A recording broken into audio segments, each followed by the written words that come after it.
Стресот е непријател на квалитетот на живење, среќата и мирот. Се почесто тоа е причина за намалување на продуктивноста и креативноста, тврдат експертите.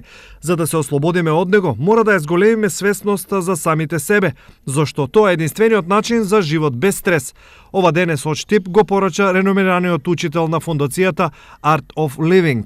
For example, our mind. Например, нашиот живот постојано шета во минатото и во иднината. Дали сме свесни за тоа? Според тоа, доколку сме свесни за она што се случува во нашиот живот, на тој начин може да управуваме со нашиот живот добро и убаво. Според тоа, јогата е она што прави ние да чувствуваме хармонија во нашето тело, да живееме живот без стрес. Basically, yoga is bringing us in a harmony with our own self.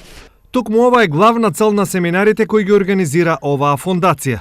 In Art of Living we teach some breathing. Во Art of Living ние на нашите семинари учиме како да се справуваат луѓето со стрес и тоа исто така беше објавено од многу познати светски универзитети во светот, каде што артиклите се достапни и може да го проверите на Google истото, кое се нарекува науката на здивот. You can search on Google also. Ова и многу други работи поврзани со стресот и ослободувањето од него беа кажани денес на УГД на семинар на тема Управување со умот.